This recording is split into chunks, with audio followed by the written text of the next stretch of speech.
Good afternoon, everyone. I'm Lucy Gray, the co-chair of the Triple E conference, and our third keynote of the day is my friend Don Buckley, who I have. Here's a little bit of a delay because I'm going to pause for a minute. Let me mute for a minute.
Okay, fortunately, I can edit this afterwards. So hello, everyone, and hopefully you can hear me and see me. I'd like to welcome you to our third keynote of the day with Don Buckley, who is there it goes again. It's on my computer somewhere. Let me.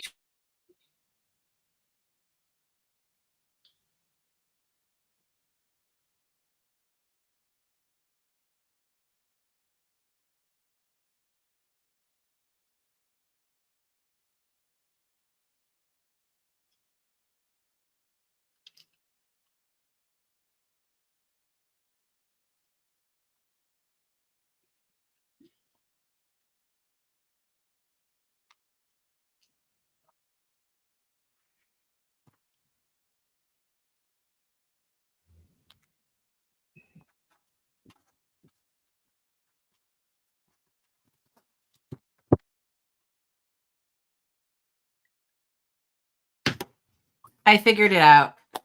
I was in there twice. I had two tabs open, and I finally found the other one. So I'm going to take a deep breath. Welcome, everyone. Third time's a charm. I'd like to welcome you to our afternoon keynote with Don Buckley, who is a design thinker based in New York City. He's a longtime friend of mine and collaborator. We probably talk, I don't know, every couple of weeks, if not every week, about our work and sharing ideas and tools.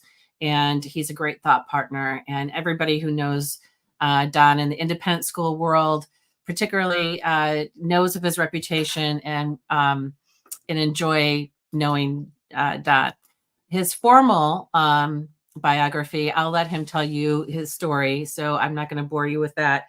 But I met him in 2007 when I was coming to work on the second Google Teacher Academy in New York.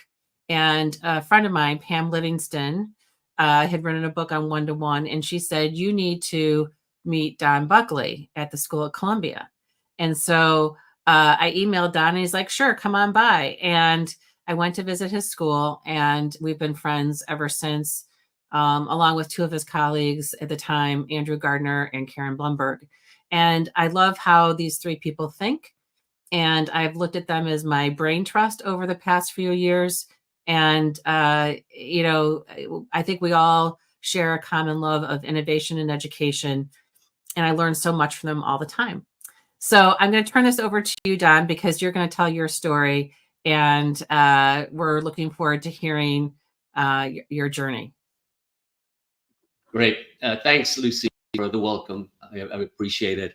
And thank you for coming, everyone that I can't see in the virtual audience. I'm broadcasting from downtown Manhattan, where I live, even though I work elsewhere, but I'm in our guest room with this presentation. So this is what I thought I would do. First of all, just list to you the areas of consulting that I do, and then give you sort of what I think these experiences, what you would need to be a great consultant, And then we're going to go through the arc of my career to see where I got these different experiences at what stage and how they molded me into be able to do various different types of consulting, for whatever that word means.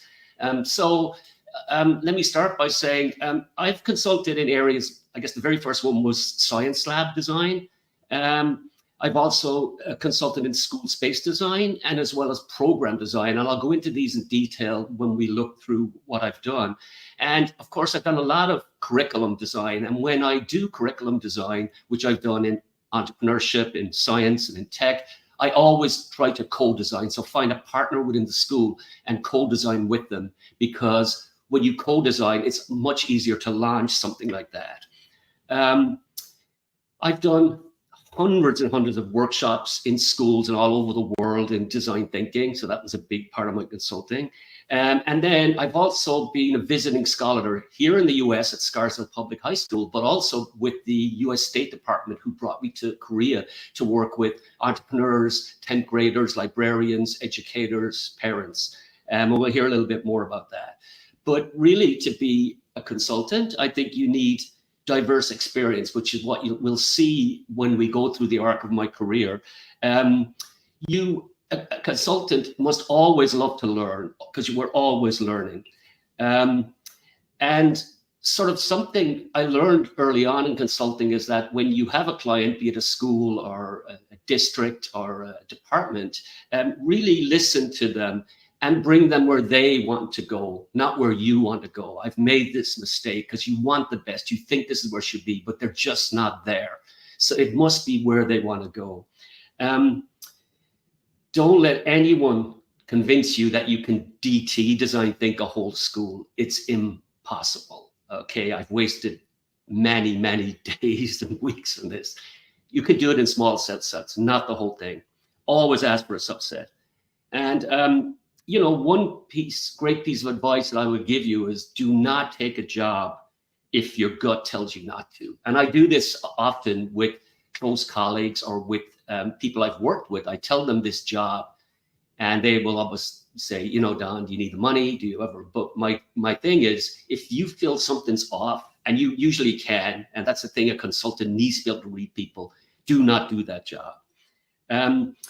Where you can pick up a lot of consulting work would be I went to so many conferences. In fact, this is probably one of the few 2 or 3 I've been to in the last 4 years, and I haven't done a keynote in 4 years. And this is why Lucy, we'll talk about this, convinced me to come on and talk and share some of my knowledge. I did a lot of, attended a lot of conferences, but also did a lot of conferences and workshops for NAIS, the National Association of Independent School. I did tons for NYSAIS, so that's New York State Association of Independent Schools, and also New Jersey Association of Independent Schools, and the Northwest Association of Independent Schools. Pretty much most of my career is independent schools. I have worked with public schools, and we'll hear about that. But doing workshops in these places is how I gained a lot of work. There's someone in the audience that then wants you to come to your school. So keep this in mind as we travel today through my career. So when I talked with Lucy about doing something, she said, talk about your career, because that's really where you got the experience to do this. So I've titled it My Brilliant Career, and it's meant to be a big, big joke. I mean, I don't want it to sound pompous, but when Lucy mentioned the word career, I thought of Gillian Armstrong's 1979 film that launched Judy Davis's career, called My Brilliant Career. It's an amazing movie. I watched it again recently. It holds so well. She's an awesome director and an awesome actor, but hence the title, My Brilliant Career, which I've been getting a lot of chuckles out of. I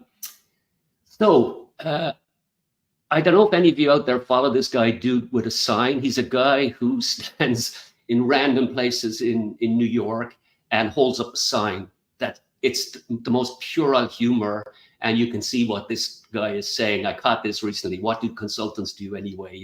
But he's hilarious. I honestly, actually, where he's standing is across from where I lived 4 years ago, but I've since moved. That's in the East Village. I know exactly the spot on Stuyvesant Street. So what do they do anyway? Who cares? So this is my resume. that we're looking at here. And I just wanted to put this up so you can see where I've worked in the world, which I think is a big part of a consultant's experience. Like if you can work in different environments and different cultures, and study in different cultures, that's the key, because you're absorbing a lot from your surroundings. And I don't know how, it's probably not easy to see this, but you get a sense of where in the world I have worked or done projects with, as far deep south as Antarctica, Japan, Korea, India, etc. So, and of course, I'll take questions later. We can talk about this or not. So this is where it all started for me. This is University College Cork in Ireland. Some of you may have gathered by now, but that's where I'm from. This is University College Cork. It's the one of the universities in Cork, and the second oldest one in Ireland. Yeah, Trinity, then Dublin, then this third, maybe third. So this is where I was born and brought up, and I will say that if you ever could only visit one place in Ireland, you should head to Cork. We call it God's own country. So this is UCC, and I spent 4 years there studying chemistry. Yeah, and I really wanted to go to art school, but my parents were like, "Oh, come on, go to university." And so I actually started out as a pre-dent student, and switched after a year and ended up doing an honors chemistry degree, and absolutely love chemistry and love this place. When it came, I finished my bachelor's, and then I became really interested in an area called analytical chemistry, which was very new back in the mid 80s. And it was all about taking chemical processes and automating them. So using computers and machines to automate chemical processes. And this was the only university in Ireland that was doing it. It was a very new university, Dublin City University.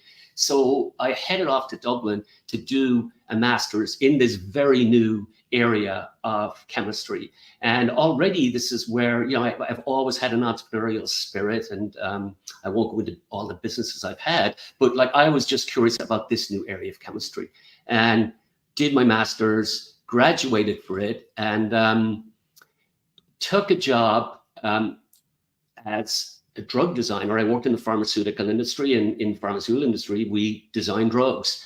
And I guess this is really interesting as well, because I knew nothing about design thinking back then, which is the area I work in, but I knew a lot about drug design and moving atoms around so that you get the functionality that you wanted and what you would mix together. And so I spent 1.5 years in Ireland working as a chemist. And really enjoyed it. And the image in front of you, I've always been, even as a kid, mesmerized by chemical plants. This is an actual oil refinery, which I think are the most elegant architecturally.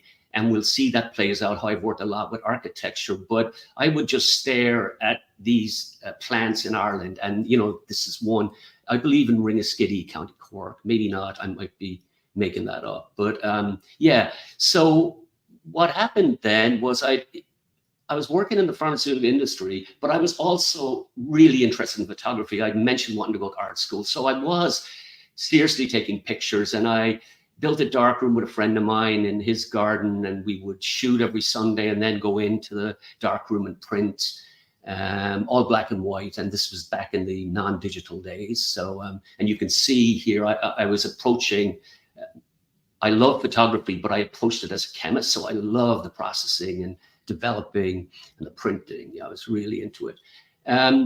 But, you know, it was Cork, and it's a small place, and there wasn't a lot of outlets for photography. And I was interested in fashion and music. And so I was reading New Scientist, which some of you in the audience may be familiar with. It's you know, a weekly science magazine. It's an amazing one. So it comes out of the UK. And at that time, they would have advert classifieds in it. And I noticed that there was an opening at Imperial College London to do a PhD. And to put Imperial, if you're not equivalent with it on the map, the equivalent in the US would be MIT or Caltech. It's a very technical sort of university, very prestigious. And they accepted me into the PhD program. And I was sort of stunned. And I asked colleagues that I was working with, other chemists, because I was still in the industry, like, should I do this? And they were like, Don, yes, it's like so prestigious, you got to go. But really, I had an alternative motive because I thought, this gets me to London and this gives me a much bigger audience for my photography. So that really was what pushed me. I mean, I was playing it safe doing the PhD, but it was also, I thought this will give me a place to do much more with photography. So off I left and spent 6 years doing my PhD. And this was my culminating job, the last job I got paid for working as a photographer. It's an album cover for a band called Dodge City Productions, which were a hip hop acid jazz band from the early 90s. So I was doing photography work both in the music industry and the fashion world. And this was, which is why I'm throwing up, was my last album cover that I've done.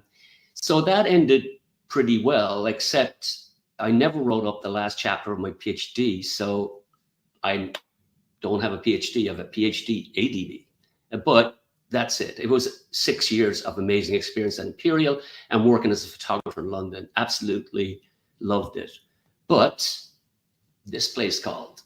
So I'd been to New York while I was living in London and became obsessed with the city. This was late 80s New York, which is nothing like it is now. It was like, I think the late 80s and the 90s were New York's heydays. I see that arc going down, or maybe I'm jaded living here close to 30 years. But I got pulled to New York, and what happened was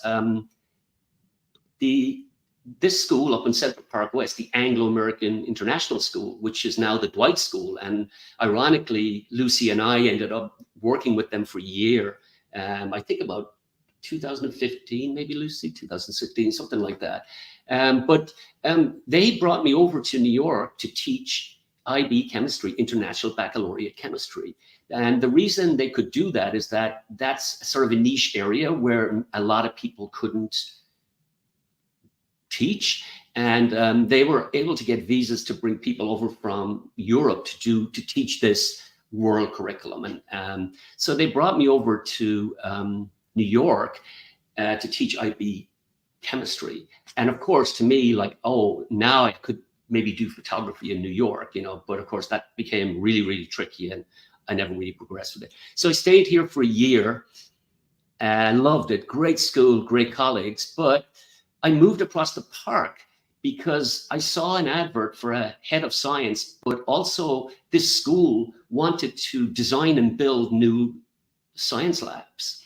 And I thought, oh my God, what an opportunity. And so I crossed the park, I interviewed, I got the job.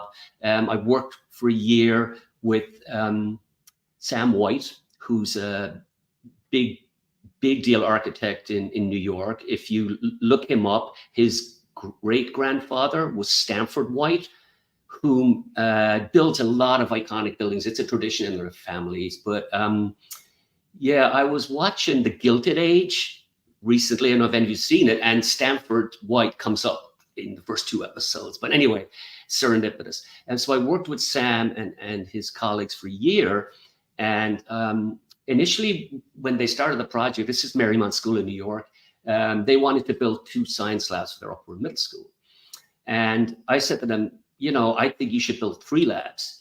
You should build a lab for the elementary school, because at this stage, I noticed in visiting schools in New York that science was taught in the classroom, not in the lab for very young kids. And I thought, that's crazy. They should have their own lab. So I convinced the school and the board to build 3 labs. And so they built an elementary school lab. And I said, and now we'll put those students into white coats so that they're real scientists. So all of this, I felt mattered, that like, if you want a kid to be serious about science, dress them as a scientist. And they did. They took a chance on me as a baby. I knew nothing. I mean, I was so young. This was, it was my 4th job or something, but I was, it was my early 20s, mid 20s. And interestingly, building those 3 labs, and I put in a 1-to-1 laptop program in the science department, which was very out there for the time, because this was back in 1995, you know. And what happened was, because of this elementary school science lab, they got on the cover of the New York Times in 1999. And if you look at this date closely, it says April 11, 1999. That's actually my birthday, April 11th. So very serendipitous. Not sure what the connection is here or who did this, but there it was. So this put the school on the map.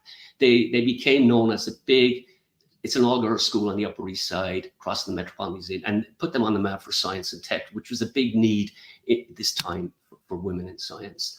And whilst there at Marymount, I co-founded a thing called the New York Consortium of Independent School Technologists, which was really, now we're into the mid-90s, and tech has become big, ed tech. And the idea here was to try and form a community of tech people who could talk and meet, because it was brand new and you were sort of working maybe by yourself at a school. And so I set up this nicest group, and we would meet every Tuesday, once a month. And spun out of that, I mentioned NICE's, New York Association of Independent Schools. We started a conference specifically dedicated to technologists and librarians, which I chaired for 6 years and did some great work there. So again, here, like looking at my life, I haven't mentioned, because I haven't consulted yet, I'm still working. All of these things, and this nicest concern was all about networking and understanding networking, big part of being a consultant, you know. But you can see the different experiences that I'm laying out here and how these build you up and give you character to be a consultant. I moved from Marymount School in New York, which again, the opportunities I got from that head of school, Sister Kathleen, incredible woman, taking a big risk on me. But at that stage, a new startup school had opened at Columbia University. So it was a lab school just outside the campus on 110th and Broadway. And that's where I met Lucy, she mentioned it earlier. And this was a startup school, and they were doing amazing stuff in tech, you know, because again, it was mid-90s, you know, and an opening came up for their director of technology, and I applied for it and got it. Okay, I eventually became the director of communication, the director of innovation of that school. I was the first director of innovation in the independent school areas in New York, and there's many of them now. But I worked for 7 years at school at Columbia with the most amazing talent. And I tell people that that's all I did there, was hire brilliant people and manage talent, people that could do great stuff. And yeah, they made me look good, but we worked as a team. But that's what I was doing, managing creatives, the big department. And we did a lot of great projects. Let me, you know what, I have a couple of videos. I want to show you one project that I'm really proud of that we did there. So let's look at this.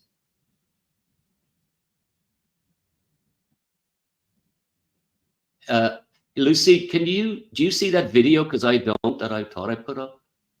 Oh no, I didn't, sorry. They'll be presenting their ideas. Lucy, if you don't mind playing this for me, because I see it's gone on a bit. And okay, I got it. And please let me know if you can hear it.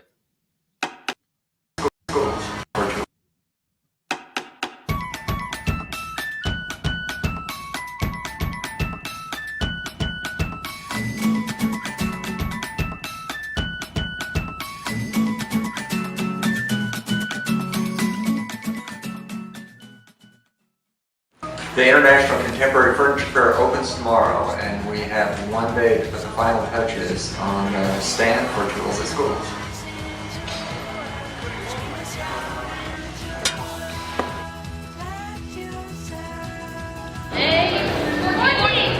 They'll be presenting their ideas to journalists, architects, professional designers, and members of the general public. Real world people in that established a relationship with them, because it was a continual project for 3-4 months, and they saw right through the process. Alright, so oh my god. Here is the locker thing that you can take this off and stick your pencils on wherever you want, where you can write down like what you're gonna do. This is a whiteboard. Everything is magnetic. Mailbox right there. Love letters. It's hard to imagine that 8 months ago, most of the students had very little knowledge about design and the design process. To me, another big part of a teacher's professional development would be this experience that our teachers had with Aruladin and Bernhard Design. So to me, this is a huge factor of this. Well, why isn't that a professional development experience where you're interacting with real world professionals? By just learning rote multiplication, you never get to that problem solving process. But that's what the design, I think, ties in, is problem solving, and that's key to 21st century learning. That to me also is true collaboration, which is another big 21st century literacy that these kids need to learn. And I think they figure that out and learn it through this process.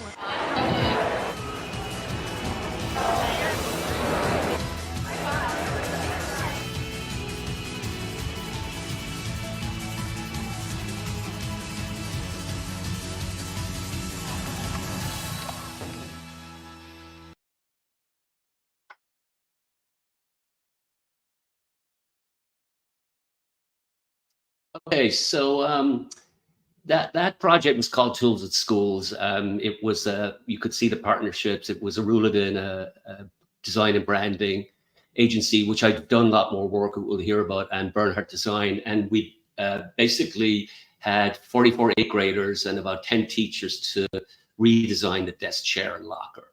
And this was my introduction to design thinking. And this project ended up at the ICFF, which is the International Contemporary Furniture Fair, where the students won for best student design. The judges thought that this project was done by Columbia University students, but they were actually 8th graders at the School of Columbia. It was really funny when the kids went up to take the prize. The judges were like, what? Anyway, so, and yeah, it was the top student prize. So that was really exciting for us and for the students. And that's where I came up. You know, we had these kids, and I thought, how now can we get our faculty into this? And so let's have a look at this silent video. So what you're looking at here is a pop-up being erected. And so this was a project that was, I worked for a year on with faculty and with Aruladin. It was to reimagine recess discipline, homework, and grading and lunch. And the idea was to put teachers in groups and bring them through the design process, and what they thought how recess, discipline, etc. should be designed were then displayed in these pop-ups, and they were put in different parts of the building. So I wanted the faculty to have an audience, and this gave them a real audience. People could come in and look at this thing. So this was called the Year of Innovation, and very successful in getting a lot of PD done. But of course, like I said earlier, you're not going to get a ton of faculty, you know, adopting with PD. So that project led me to forming a spin-off of Aruladin's design agency called Tools at Schools. And the objective of Tools at Schools was that we wanted to co-design products with students that we would bring to market. So I left the EDU world and went to work in a startup, okay? And it was started by Renata Rue, Johan Leiden, who were the co-founders of Aruladin Design, and Tools at Schools, which was me co-founding it with them, was the spin-off of that main agency. And we had some 3 or 4 successful projects, but we had to close it down after about 3 years because we could no longer really figure out, you know, what to really the monetary side, which I'm really useless at. But let me give you a look at what came out of there. So let's look at this video.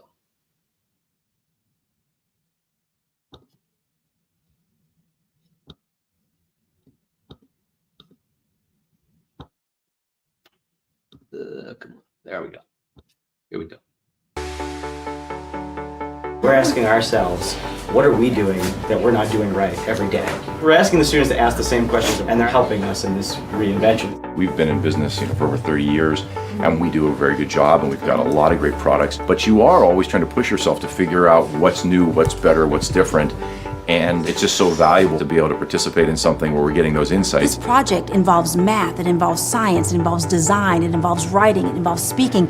Every one of the subject areas that we teach is now beautifully integrated, but we're not learning for a test. We're learning for life. We say in life a lot of people are taking the stairs or doing what everyone else is doing. We try to be different here. Our school motto is no fear, go for it, be bold. This wonderful project of back-to-school products designed by students for students. So ultimately, creating products for you. We do this every day, and we're going to bring you into our process. We have to take these ideas, and then we have to go back and figure out, can we actually make this thing? And then which ones do we think we can really sell, and how will we do that? Did you know anything about the design process before today? I never paid that much attention to how everything was deliberate, and so now having to be on the other side, I think it was like we had to pay attention to every detail, so that was a little bit different for all of us. The day you're going to present your big idea, and we're super excited to hear that. The Insta Hanger Bar, and you can push it together and let it go, and it'll instantly fit into any size locker. Our group has come up with the Space Enhancer case. The locker parts organized. There's a real product in every one of the groups. It's really exciting because it's going to mean something to our customer,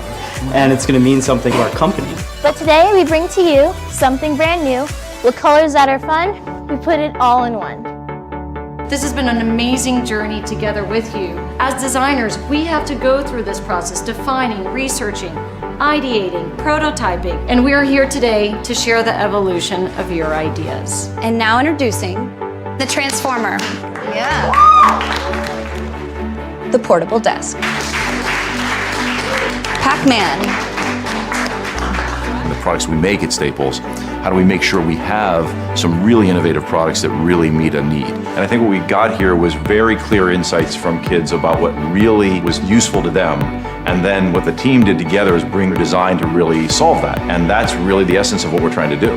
My students realize that they're part of the big picture in the real world. And you can go to school and be a student, and you can also be an inventor. And you don't have to wait 10 years or 15 years. You can be an inventor in middle school if you can think that way. Make more happen. Make more happen. Make more happen.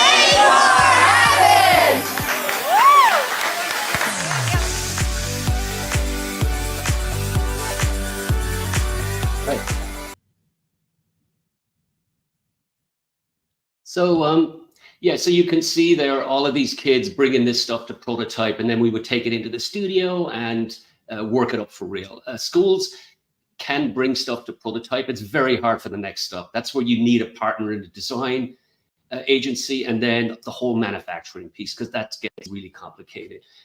So this was my startup for 3 years, but what I had also done is that I was authoring a new science series for Pearson. They invited me to be an author on a brand new science series, which is still in print. It's called Interactive Science. And I knew someone working at Pearson, and they recommended I be brought on to this new project. And when they called me, I said, you know, I'm not a great writer. I don't know if I can do this. They said, oh, no, authors don't do very little writing. You're there to inspire us. And so this was back in, like, I think 2000 and mid 2013, 14, like then, 10, 11 years ago. And the idea of this was that Facebook was becoming really big at the time. And what I said to them is, like, if you're doing a series, we have to figure out how to personalize it, because that's all about personalization. And so what they did was they literally threw the textbook model out, and we came up with this idea of a write-in edition. So if you opened these books and it was a K-8 series, the first thing you did was you personalized it. There was a place to put your picture and write your biography, etc. And then in the book, you were encouraged to interact with it, to tear it up, to move stuff around, etc. So it's a pretty radical idea for the time. But again, working with Pearson, that was amazing for whatever was it, 4 years that it took us to produce this. Again, all of the experience I picked up in that I could use later as a consultant. So while I was at school at Columbia, I was taking classes at Columbia University because you could, it was free. And I was in a class with Dr. Ellen Meyer once, and she came to me and she said, why are you taking this class? You could be teaching a class here. And she said, will you teach blah, blah, blah class? So I started teaching a class in Teachers College Columbia, and I still teach a second semester class there. It's on design thinking and education. Again, this was like adjuncts, so adjuncts get paid. But this Columbia brand, again, was very strong for me getting consulting work. So think about that. Can you attach yourself to a really prestigious brand that will then give you more work? I got a lot of consulting work. I still teach this class. I love it. I teach it now with Rashawn Richards. It's every second semester. I love it. That's just the outline of that Staples project you saw with 3 schools, 83 students, 36 teams, 4 product categories. And these were those categories. You saw them all in the video, so I won't hold back on those. And so when we closed down Tools at Schools, I was doing a lot of design thinking workshops along with that, and people would bring me into their schools or organizations to learn about design thinking. But one project I'd pick up on was the now head of Marymount School, who was Mrs. Alvar, was building a new campus in East Harlem, 115 East 97th. And she said, Don, will you come back and work with me and help me build this school? And I said, look, I'll work 1 day a week with you, which was great because I had 1 day guaranteed of consulting. So I had this day's paycheck so that then I could really experiment and just do what I wanted. And this campus just opened this semester, ironically. It's on 115 East 97th. It's a 6th to 12th grade school. I worked with the architects Cook Fox finished working with them in 2019. I started this project in 2013. So basically what I did was the program design. What program designers do, you work with architects to help them understand the flow of the school. Like what happens when kids come into the morning? How does the schedule work? Where do the students go to? What's a pass-through space? What's a destination space? And all of the intricacies really that architects can design, but they may not understand the day-to-day of the school. So that was my role. A dream job, and loved it. Loved working with Cook Fox, amazing architects. And here's, it's a rendering we're looking at here, but the building is there. If any of you ever want to come and have a look around at the newest campus in the city, I'm happy to show you.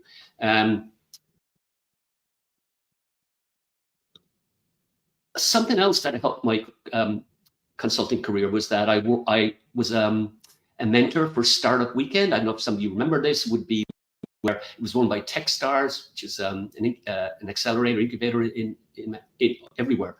But Startup Weekend was people that were entrepreneurial and had ideas would come in on a Friday night. They would pitch their idea in front of a group that you would then sign up for if you wanted to join that group, and you would work over the whole weekend on that product, system, or service that you wanted to design, and then you would pitch it to a bunch of VCs, and you would maybe get funding or not.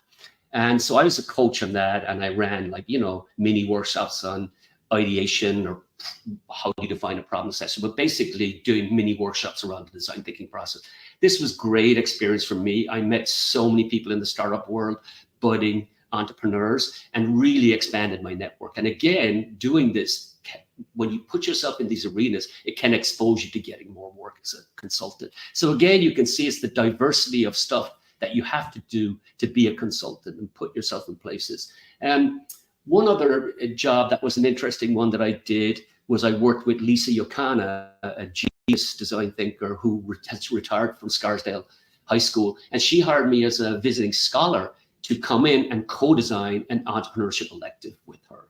And another example, I was moving from design thinking into entrepreneurship, but the thing is, design thinking is a huge percentage of entrepreneurship. You can add in the value pyramid and the business cannon model to it, and then you have a complete entrepreneurship course. But design thinking is 50% of it.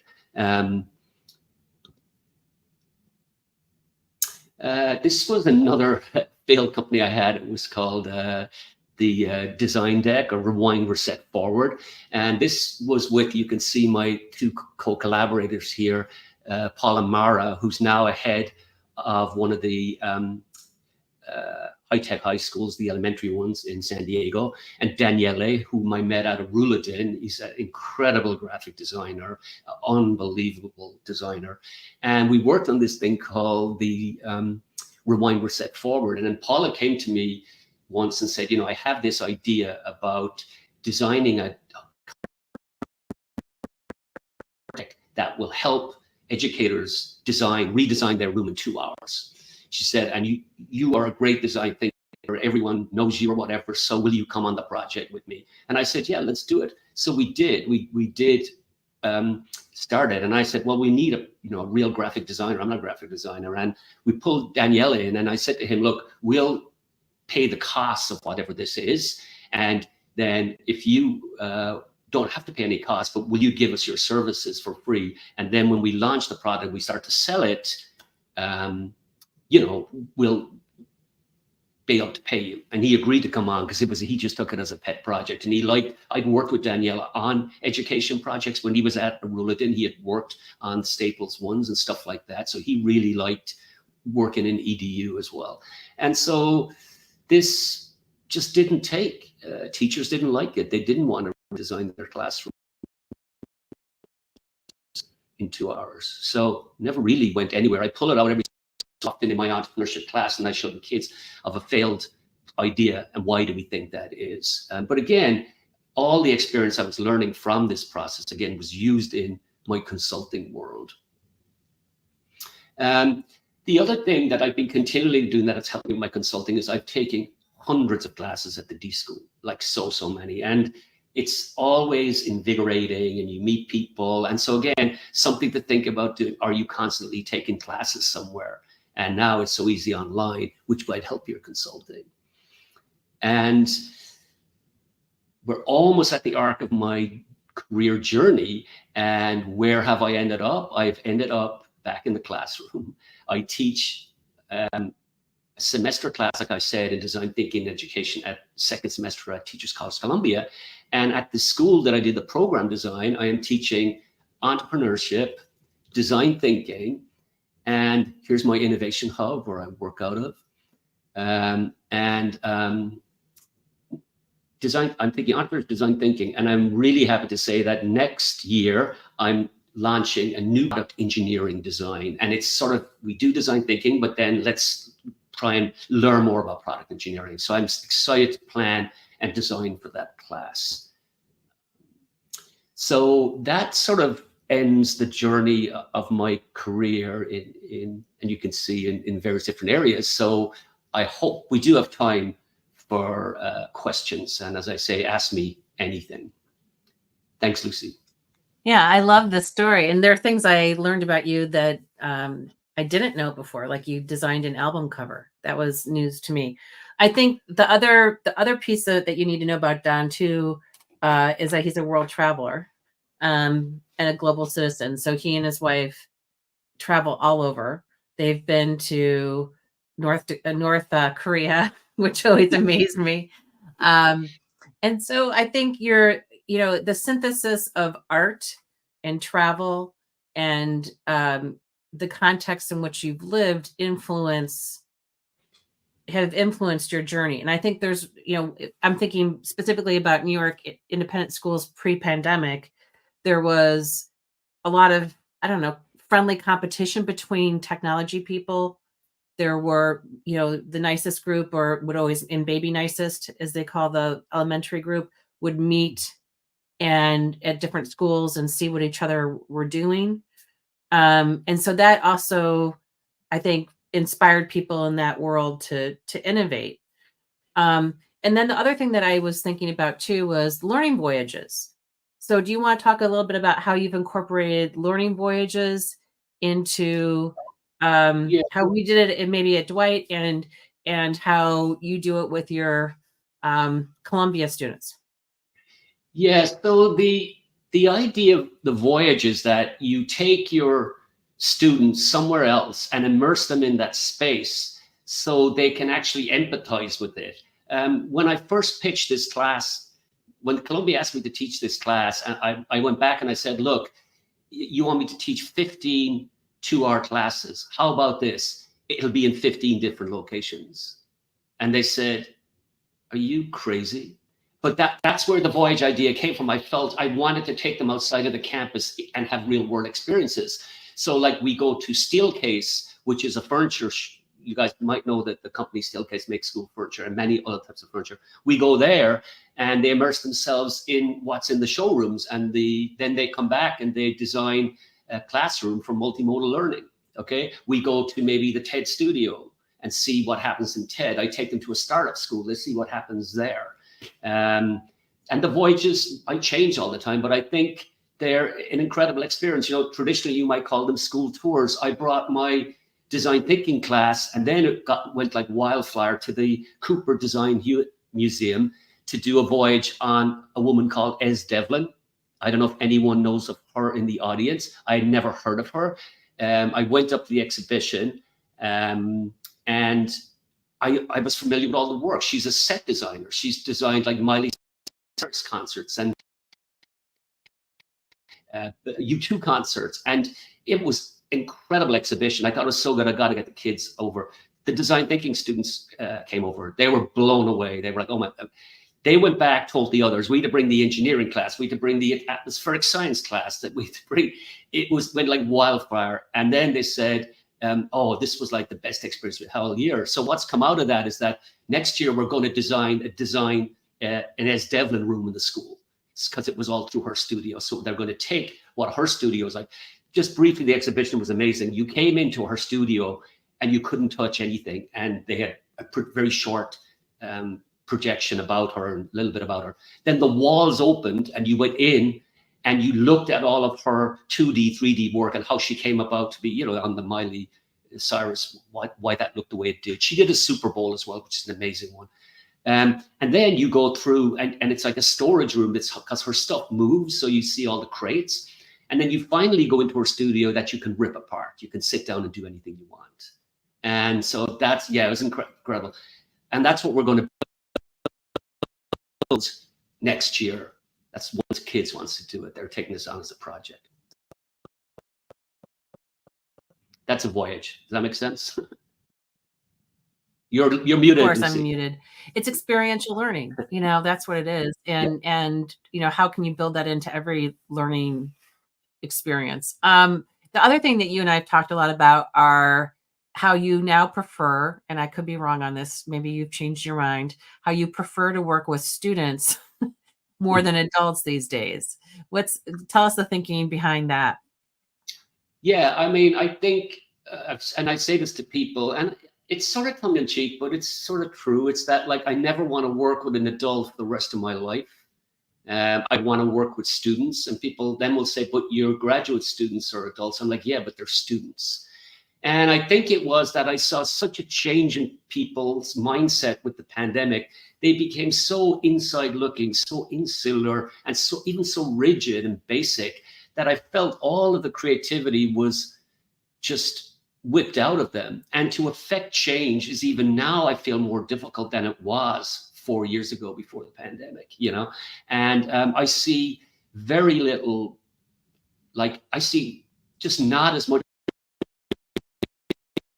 going on in schools. It's as if they've gone backwards. They've just cut down and stuff, and it's so college focused, which it always was, but it seems to be even more college focused and advanced classes and no room for creativity, you know? And very reactive. Schools have become more reactive than proactive. Yeah, but I've just been reading this, which is incredible. And it's all about, like, it is the stuff that I'm doing about really getting the kids in the right frame of mind. Like, how can they learn if they're stressed out, you know?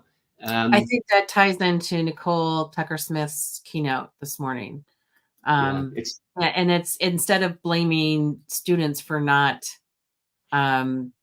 learning or whatever, we need to kind of design the experiences to engage them. And it's totally in line with what she was saying as well, I think. Yeah, and I've noticed that people don't want to do PD either. You know, Yeah. It's a lot. They just don't want to do it, you know? I think if they had a choice in the matter, and that's, you know, principle of andragogy, andragogy is adults having choice in the matter. So that's why I still think ed camps are relevant, and, you know, places where like this, where people are putting their work out there and people can choose what they're opting into. Here's another question for you. What are your influences? You touched on them somewhat, but what's influencing your work now? I think partially being in New York is such an influential piece of it because there's so much there to take in. But I'm wondering, you know, what art, music, books, thinkers that you're intrigued by these days? Yeah, you know, it's like I'm fascinated with architecture. I go around, I look at buildings in detail like a crazy person and notice like things. I'm noticing is a big important thing, and I teach that to my entrepreneurs and design thinking students. How do you become good at noticing stuff? A great observer, an innovator has to be a great observer, and that's what I continually do. I go to galleries, I go into stores. I was at a Stop and Shop in Brooklyn this morning. Like, what was that all about? Because I'd never heard me in mushy peas and all these great Irish products. And he said, yeah, it's a Stop and Shop. And I found there was one in Brooklyn. And I thought, oh, let me go out to Brooklyn. I mean, you know, not For far. mushy peas? For mushy peas. But I was really disappointed because in the store, even though they had a global section, they didn't have anything from Ireland or England. But let me tell you, it was a completely different shopping experience from in Manhattan, you know, because much bigger spaces, whatever. But like doing things like that are really important, pushing yourself out of your comfort zone. You know, I was walking around looking at up and down aisles, looking at the product, but all of those things play into you being a great observer and being able to bring them to the classroom. Who knows what ideas come up, you know, out there, because, you know, entrepreneurs, you know, what they do is, and I teach this, a wander. If you're stuck within a problem, take yourself to another space and think about the problem, you know. So while I'm out there, I'm thinking about the product engineering, because maybe something comes up, you know. So keeping active like that, I think, going anywhere, and it just doesn't have to be a gallery. I mean, like I said, like a Stop and Shop. I didn't know about this thing till a month ago. And anyway, they didn't have my products. I was disappointed, but I thought, I'm going back. And that's when I took the walk through Chinatown, Lucy, to make more observations. But we won't, I'm not discussing that anymore for the audience. There was a reason why I did it, and you know why. And it was that type of thing. So just always looking to see. The other person that you, there's a weird knocking noise that's coming in and out. I don't know if it's my audio or yours or what, but hopefully people can hear. The other person that you've introduced me to. What? I said, if there's anyone there. Yeah, if there's anybody there. Is anybody alive out there? Hello. There's 21 people watching on YouTube right now. So maybe. The other, you've talked a lot about the D School and the courses you've taken, and Jeremy Utley has been an influence. Tell us about Jeremy, and does he still do that webinar series that you took me onto? So I started taking the class at Stanford called Masters of Creativity, and it was run by Jeremy Utley and Perry Claiborne. I'm blanking on Perry's last name, and it was a weekly or every 2 or every 3 weeks, and just really interesting. They're both professors at the D School, and then they decided they were writing a book called Idea Flow, and so what they would do is, if you wanted, they would send you a chapter of the book, and then what they wanted you to do was hack the chapter, and then we would all come back around a table, a virtual round table, and, you know, give feedback. So I was fascinated with this idea of writing a book, because they were building design processes in. They were writing a chapter, they were sending it out, they were looking for feedback, and they would alter. And so in that process, Jeremy and I became really good friends. I brought Lisa. I knew Lisa would. Lisa O'Connell, who I'd worked with in Scarsdale. So Lisa came on this journey, and Lisa, Jeremy, and I became good friends. We have a WhatsApp group, and we fire things into it every so often. So again, they're, you know, in a way, what Jeremy or Edison would call a junta. You know, they're just forming groups of people that you bring together that, you know, inspire each other or ask questions. You know. And so, yeah, Jeremy now is out on his own as a consultant. Ironically, he teaches one class, I think, at 1 or 2 classes at Stanford, but he's a full-time consultant. And I see his work is a lot is in AI, you know.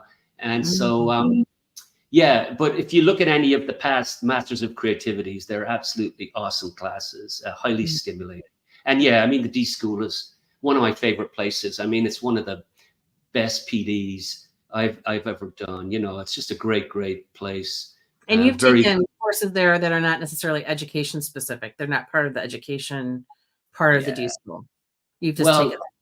Yeah, exactly. Well, the D school is its own thing. It's separate to the education department in Stanford. Yeah, So well, but there's a design thinking education part of it, right? But there's a curriculum for design yes, thinking for there is. school. Yeah. Yes, and but they also work with lots of other things. I mean, most recently they've been doing a lot of books. I just ordered one that came out yesterday called Something Tomorrow. So I don't know if you've seen. They've released a stack with Clarissa, who's the CEO or manager of the D School. But that's been a push where they have been putting out books, and you've talked a lot about that, Lucy, about publishing and what can we write, et cetera, et cetera. Yeah. Okay. So, my takeaway from this, or what I hope people will take away from this, from Don's story, is that it's always, I think Don strives to always learn, to always evolve, to think about the next thing. And, how can we incorporate that into that mindset into our own work, our own practice, but also in the way that we work with students and teachers? How can we model that for them? I think it's really important. It's that agile thinking that we need to be teaching other people. So I hope that you enjoyed this. I always enjoy talking to Don. If you want to chat with us anytime, you can. Don, do you have some final pieces of advice for us before we shove off for the next set of presentations? Yeah, like I said, it's all about these multi experiences that will give you, like, I couldn't have been a consultant at 20 because I just don't think I had, you know what I mean? Like, come out of college and being a consultant is not possible. It's like picking up all these different experiences and bringing these to the table, But my sort of the thing that I would hang on is, if your gut feeling says don't take that job, don't take it. It's not worth it. It's not worth the trouble. It's a bad experience, and I've learned experiences. Yeah. And you're one of the more selective people I know in that regard, and I think it's true. You don't want to take on too much as a consultant, and you want to take on the right projects. And your gut is something to pay attention to for sure. So I know you, Don, and I think that's excellent advice. Thanks a lot for your time this afternoon, Don. And if you want to reach out to Don via our conference system, please do. He's always up for a conversation and is just a great person to know. And you can connect to him on LinkedIn, et cetera, et cetera, et cetera. So thanks for being here, everyone. I'm going to let you go so you can get to the next set of sessions. And we're in the home stretch for today. We have 2 more sets of sessions, and then everything is asynchronous until tomorrow afternoon. Thank you, everyone, for your time, and onward. Thanks, Lucy, for the opportunity. And yeah, anyone that wants to contact me, I love talking to people.